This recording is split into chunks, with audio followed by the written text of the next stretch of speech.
So it says, when authority says to be quiet, get a loudspeaker. Art must fight for freedom, or the whole world is a prison, and some things are whole only when they shatter. I mean, obviously, that seems to be talking about, what's going on in the world.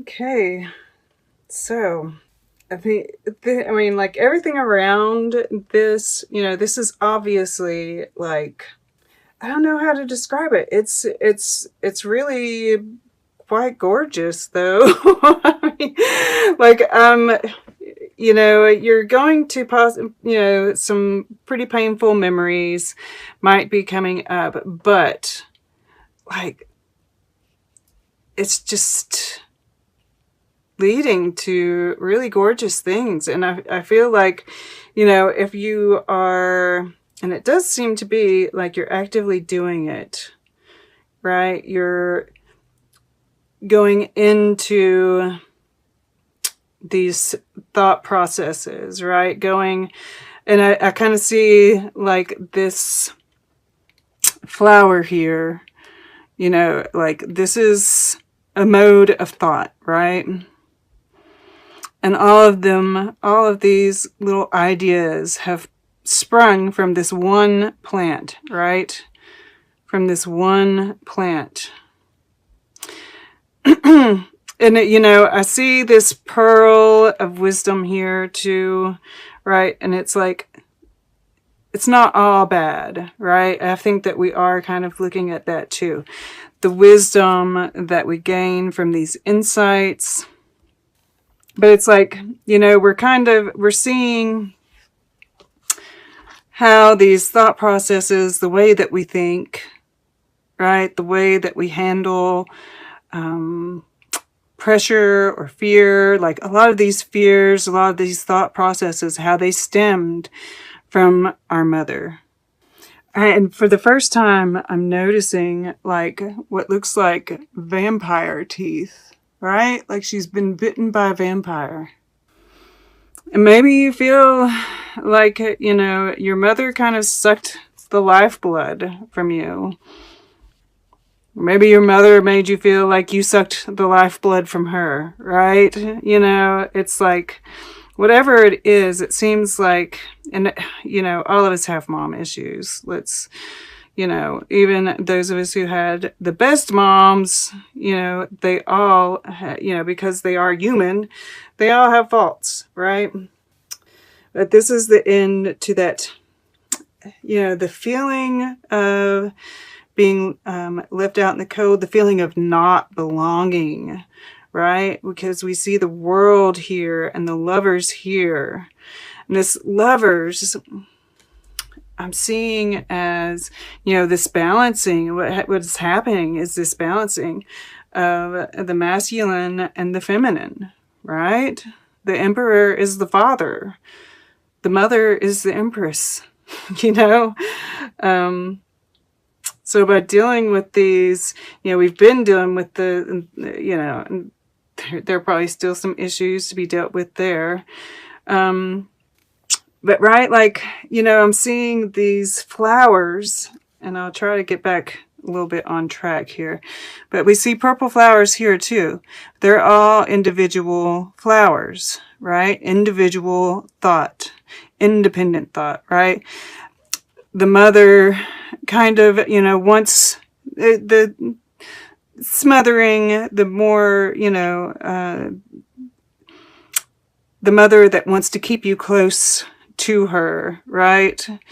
Wants all your thoughts to be connected to her, right? The father kind of throws you to the wolves, so to speak, but it does create independent thought, right? They both have, as an archetype, they both have their place, right? And so it's that balance that's being, through this process, we're getting this balance, right? See, there is the feminine here, right? All this cluster of thoughts. And then we also have, and of course, it's different colors too, the separate thoughts.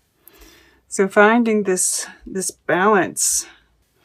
And of course, I can't help but see some counterparts here, but we'll get to that in a second.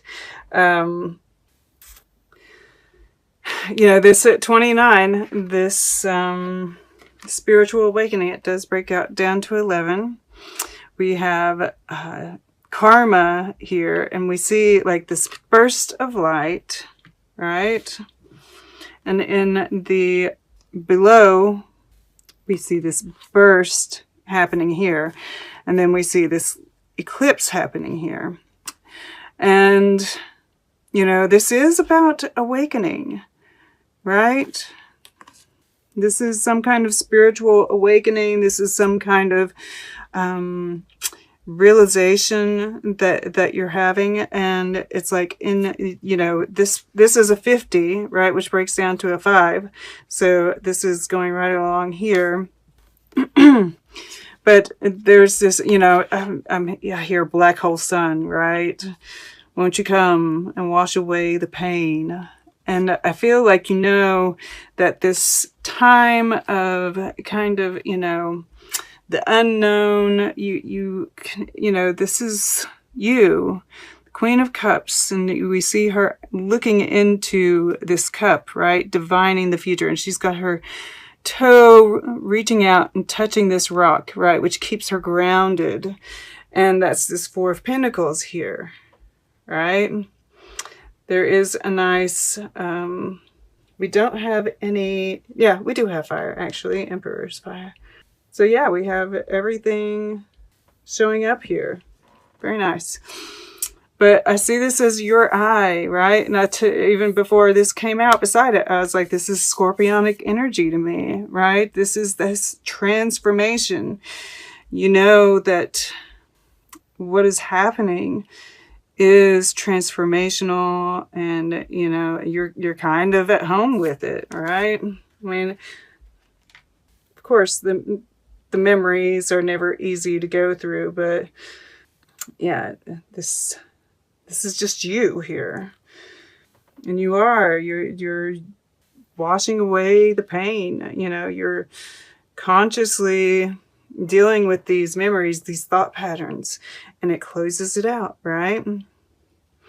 We have the World here, and there is this certain amount of integration that comes along with the World. And it's like, I just thought about my cat trying to eat this card. You can see, and this happened right after I got it. I was so mad. But what can you do? But I was saying, the vampire, right? Eating, and but I feel like you've kind of you've changed the way that you see that. You're like, you're eating, this is kind of like the crone, eating whatever comes your way, right? Just digesting it and taking it for what it's worth, right? Everything has some value. You're, prima materia, right? And the prime matter, the earth, whatever it is, it's got value, and you're just taking it, you're eating it, devouring it, and processing it. Yeah, it's masterful. It's the word that came to mind. And we see this with this emperor here too, right? The emperor is a master of his domain, and this is in your water element, right? So you're like, and we see this lake back here, this mountain, right? It's like you're really coming into this great knowledge of your emotions, of, and no matter what mountain, what obstacle gets put in front of you, you're just handling it in stride.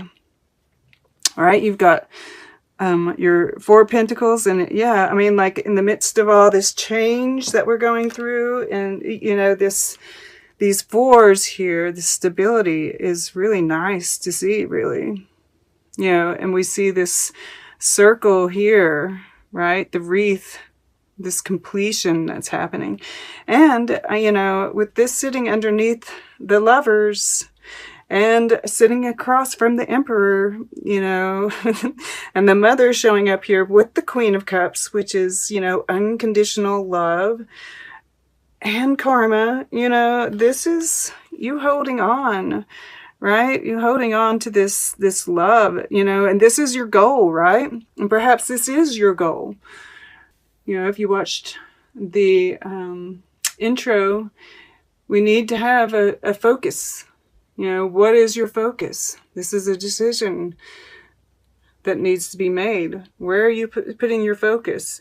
And, you know, this is, you know, all of this is going to be happening during this period, right? It's going to seem like your dream can't come true, but you're holding on to it. And I love that, right? You know that it's fated. You know that what is, you know, going on in the world isn't as it seems. And, you know, this is possibly, is, you know, it is touching the Queen of Cups here. You know, a psychic connection. You've probably been trying to keep him out to a certain extent, right? Yeah, there's I'm you know, getting this sense with the Bardo being here that you know, there's been this separation, right? This limbo where you've both been transforming. But I kind of feel like with this being in the water element, you know, of course, this can just represent your own masculine, but I'm just getting the sense that there is this connection that's, you know, you're feeling it again. It's kind of being revived with this rebirth, and it's because the angels and masters are wanting you to feel this. And then in the future, we have this Page of Wands. And he's, you know, got his, you know, he's yelling out and he's happy. He's got good news, right? This is good news coming your way. This is positive interchanges. And this is also, you know, the Page of Wands, he is, you know, just a positive about life, you know, like I said with this Jeff Koons, you know, he's, you know, I even see these colors are the same, right? The red and the gold, you know, having a lighthearted attitude. But now I just really get this feeling that there's some good news that's going to, and of course, just that lighthearted energy as well, which always follows when we have these like darker periods. The light always follows the dark, always. All right, let's get a piece of art for Scorpio. And then we'll get closing guidance, and then we'll take a very quick look at the underlying energies all together. All right. For Scorpio. Go over here. Okay, that came open real quick. To lift. This is called Sarah. And you know, I'm really getting like the incompleteness, right? That kind of orphan feeling. But it's completely surrounded by this greenish energy, right? This is even like kind of like this, look at the colors there. Right, and that's this transformation. You know, it's incomplete at this point in time. That's that, you know this. You know that there's still this healing that needs to happen. But it is healing, right? This is heart chakra energy. And we do see like kind of like this form that's happening. This is also the color of alchemy, right? Kind of dissolution, and then the re-emergence of the self. Amazing. And, you know, we see these sailing boats here across the way, which is, you know, I get this, there's, well, 3 major ones. That 3 of Wands, right? Your ships coming in.